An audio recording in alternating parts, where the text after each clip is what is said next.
Ever see a leak spot in the driveway and shrug?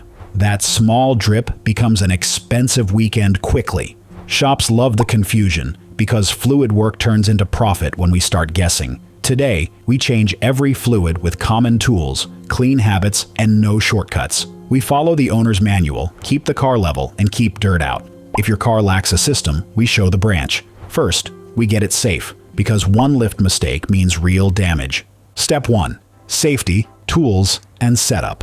We hear it daily, that quick lift feels harmless, then damage and regret show up fast. Fluids make concrete slick, and weak support turns a normal job into a hazard. So we start with safety gear, gloves, glasses, strong lighting, drip trays, and cardboard. Then we stage tools, a jack, stands, wheel chocks, sockets, and a torque wrench. Add funnels, a hand pump, a clear hose, catch jugs, rags, and clean labels for every bottle. Our rule is simple. Never trust one support. We double up with stands and choke first. We set chocks before the first pump, because rolling even inches can collapse stands. We add backup support, ramps under tires, or the jack touching metal, because redundancy is safety. If you cannot name lift points, stop and find stable spots on the frame, not thin sheet metal. We work clean, we wipe caps, keep debris out, and seal jugs right away. Keep a notepad for torque specs, and use labels so the used fluid never goes back in. Before we crawl under, we map the systems the car actually has, because some are missing by design. Electric steering means no fluid, sealed transmissions may have no dipstick, and two-wheel drive may skip a transfer case. Some suspensions have no grease fittings, so forcing a gun can rip boots and cause leaks. This setup prevents expensive mistakes and keeps home wrenching from becoming a profit job for others. Next, we read the manual, because wrong chemistry is pure profit for sellers. Make sure to subscribe to our channel for more car knowledge. Step 2.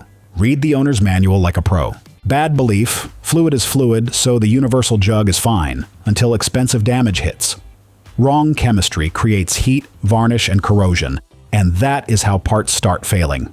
We open the manual and find the tables for fluid specs, capacity, and service intervals. We also note torque values, temperature checks, and any bleed or relearn steps. On screen, we write SPECS, amount, fill point, drain point, temperature rules, bleed rules, and clean notes. We copy it to paper before crawling under, because guessing down there becomes stressful and messy. We also verify the fluid name on each cap, because caps hide specs that counter ignore. If the manual gives a temp window, follow it, or damage wrecks levels. This is straight factory logic. Those tables exist to protect reliable systems from profit shortcuts. Get it right, and you avoid warranty fights, contamination claims, and expensive redo work. Now we lift and keep the car level, because a tilted case makes every reading wrong. Step 3. Lift the car and make it level. Bad belief, close enough level is close enough, and that leads to overfill and damage. Fluid checks depend on levels, and a tilt changes the reading, so foaming and damage become likely. We start on flat ground, parking brake set, wheels chocked, and the hood open for lighting. Before the jack moves, we pick jacking points and stands points from the manual, not guesswork. Lift the front, set stands, lower steady, then lift the rear and set stands again. Now we confirm the car sits level, because transmissions and differentials hate wrong levels. Do the shake test, push the fenders. The car should feel stable and secure, not wobbly or soft.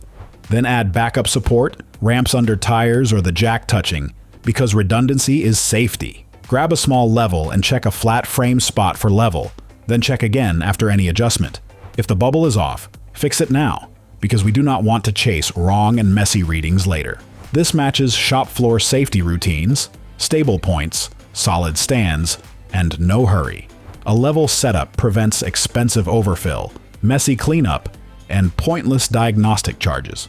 Oil goes first, because dirty oil is a silent engine killer, and reliable engines hate neglect. Step 4.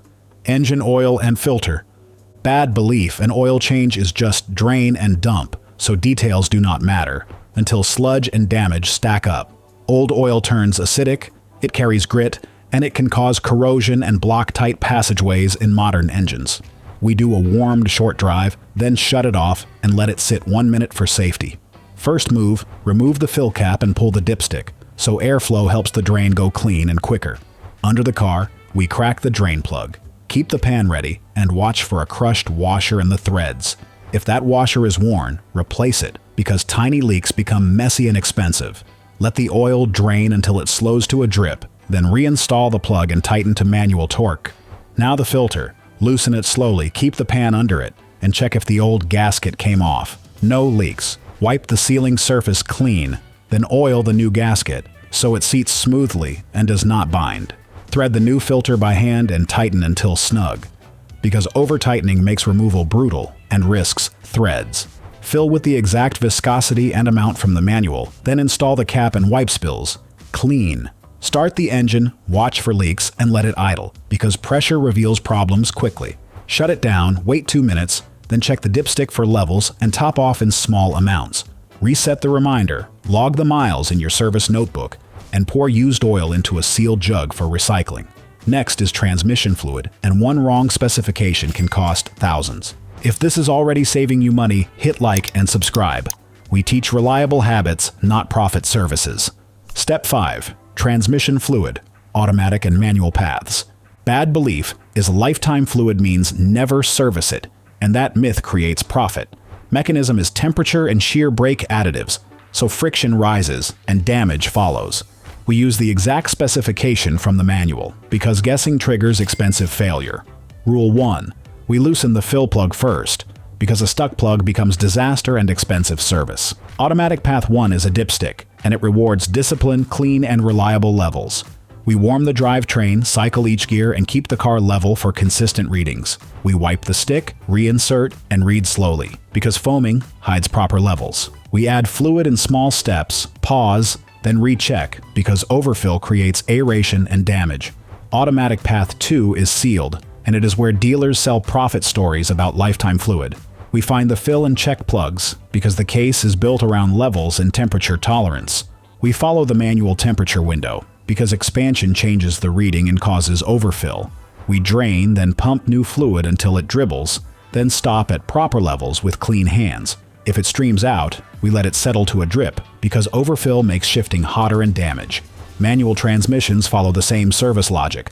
Fill plug out first, then drain, then refill. We crack the fill plug before draining, because seized threads turn simple work into costly damage. We refill until it barely drips, then reinstall and confirm proper levels and clean seals. Drain and fill is safety insurance when the car has an unknown history and rough shifting. If there is a filter, we replace it during service, because the restriction raises pressure and damage. Flush machines can stir varnish, so we stop at the first warning if shifting is slipping and damage. Shop proof. We have seen lifetime units arrive dark at 100,000 miles, because owners believed marketing until failure. OEM notes list severe intervals, and independent builders blame temperature for most failures. This protects an expensive gearbox and keeps driving reliable and smooth. Next is differentials and transfer cases, and one forgotten plug creates disaster with zero warning. Step 6. Differential and transfer case fluids. Bad belief is that if it is not leaking, it never needs service, and that becomes profit and expensive. Mechanism is gear oil shears, moisture enters, and bearings run hotter until noise turns into damage. Rule 1 is fill plug out first, because draining a dry case is a disaster and expensive. If the plug fights, we stop at the first warning, because stripped threads create costly damage. Some units have drain plugs, some need a pump, and some need cover removal for a proper service reset. Pump out works when access is tight, but cover removal lets us inspect gears for damage and warning signs. We check the magnet, because normal paste is fine, but chunks mean internal damage, near failure, and loud warning. We look at color and smell, because burnt fluid is a warning that bearings ran hotter and took damage. Limited slip needs the correct specification only when the manual says so, or chatter becomes costly damage.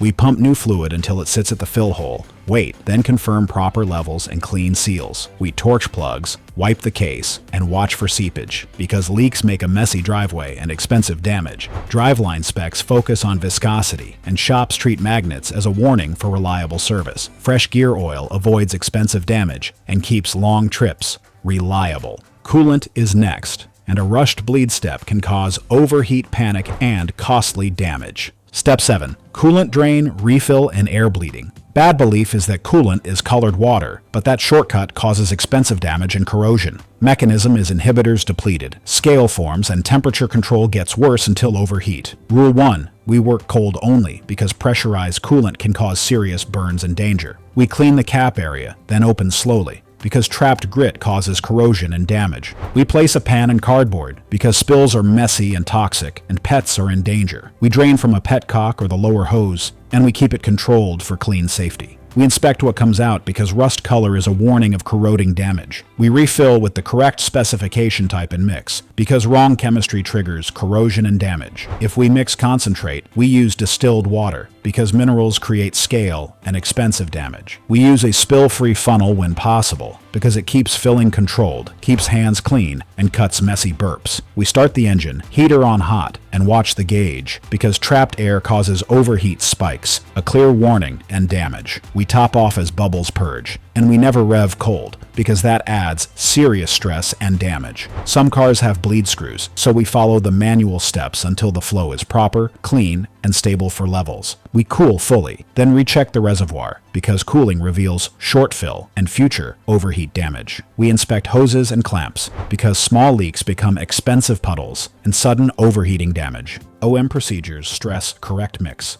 cold work, and bleeding to prevent overheat damage and corrosion.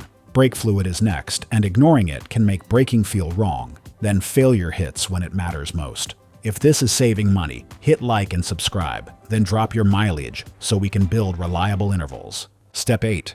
Brake fluid flush. Bad belief is that if brakes stop, the fluid is fine, and that invites expensive damage and failure. The mechanism is that moisture lowers the boiling point, so corrosion starts, then damage follows. We confirm the dot type on the cap and manual, because the wrong spec creates warranty failure and corrosion. We cover paint, because brake fluid eats paint and causes horrible, expensive damage. We clean around the cap, then remove old fluid, because dirt inside creates corrosion, sticky sludge, and damage. We refill with fresh fluid, and we keep the reservoir above minimum, because air makes bleeding brutal and expensive failure. We start at the far wheel first unless the manual says otherwise, because order affects reliable proper bleeding. The two-person method is pump, hold, open, close, then release, and we keep it controlled, clean, and clear. We watch bubbles because bubbles mean air, and air gives spongy longer stops and less safety. We repeat until the flow turns clear because dark fluid means moisture and future corrosion damage. One person's tools can help, vacuum or pressure, but the goal is steady, clean flow with zero bubbles. If anti-lock systems are picky, we follow proper bleed steps because guessing creates failure and stress. We tighten bleeders, wipe drips, and reinstall caps because seepage invites corrosion, seized hardware, and expensive removal. Final checks are firm pedal, no leaks, and a clean reservoir line because safety stays serious and reliable. Standards and service procedures focus on moisture control to prevent warranty corrosion and failure. Fresh brake fluid avoids expensive damage and corrosion, and keeps stopping feels reliable. Next is power steering or the electric skip, and we show the fastest reliable way to spot it before warning lights. Step 9.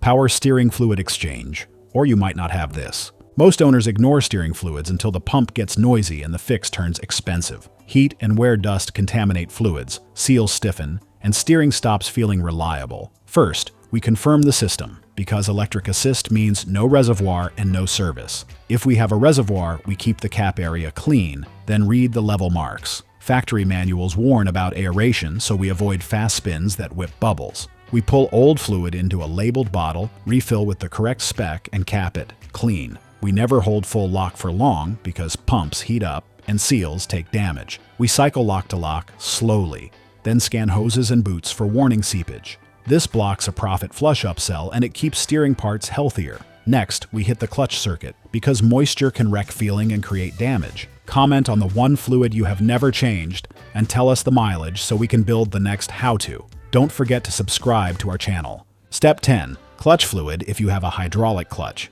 Clutch fluid is not magic, it is usually brake fluids, and it absorbs moisture. Moisture causes corrosion, pressure loss, and shifting that stops feeling reliable. We find the reservoir, clean the cap area, clean, and confirm the correct dot type. We protect paint because brake fluids strip the finish, and that mistake gets expensive. We bleed at the slave with a clear hose, keep the reservoir filled, and use correct fluid. Service manuals repeat this warning because air makes the pedal spongy and weaker. If the pedal firms up and leaks stay absent, the system has real safety margin. Next is washer fluid, and one mix-up causes damage that feels stupidly expensive. Step 11. Washer fluid done right. Water looks cheap, but freezing cracks plastic tanks and kills pumps quickly. We find the washer symbol, keep the fill neck clean, and use correct washer fluid. We avoid soap mixes because clogged nozzles cause damage down the line. In freezing regions, we choose a winter blend because ice expansion causes damage. We test spray, confirm aim, and clear nozzles clean without brute force. And we never confuse this with coolant, because that error becomes messy and expensive. Next, we check grease points because many modern suspensions are sealed and ungreased. Step 12. Grease points if your suspension has them.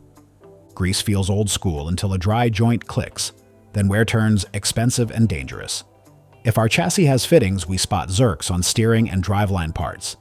We wipe the fitting clean because grit inside creates damage and shorter life. We seat the coupler straight, pump slowly, and stop when the boot swells slightly. Over-greasing can pop boots, so we keep it controlled and avoid messy leaks. We wipe excess and recheck later, because a messy sling can hide warning seepage. If there are no fittings, that is normal on sealed joints, so skip the fake service. Next is the final checks, where we catch warning drips before they ruin weekends. If this saved you an expensive headache, hit like and subscribe. We fight profit services. Step 13. Final checks, test drive, and recycling. The biggest trap is celebrating after one start because thermal cycles expose warning seepage. We recheck every cap and plug, then wipe areas clean so leaks stay visible and spread quickly. If wheels came off, we torque lug nuts to specification for safety, no shortcuts. We lower the car, idle a few minutes, and scan filters, bleeders, and drains. We watch the dashboard for warning lights, because low pressure signals a real damage risk. Then we drive a short loop, listen for new noises, and confirm brakes feel reliable. Back home, we recheck the oil level, inspect the transmission case, and look for seepage. After a full cool down, we verify the coolant level again because trapped air can move later. We also check the brake reservoir because low fluids plus air becomes dangerous. We label every bottle by fluids type because mixing wastes time and invites trouble. Used oil and coolant go to local collection sites because dumping causes damage and fines. We keep records because they keep cars reliable and longer. Keep it level and clean. Use correct specs. Click the next video for warning checks that stop expensive leaks and keep your car reliable. If you skip this, small warning drips become expensive bills, and every clean job today turns into a greasy driveway tomorrow for sure.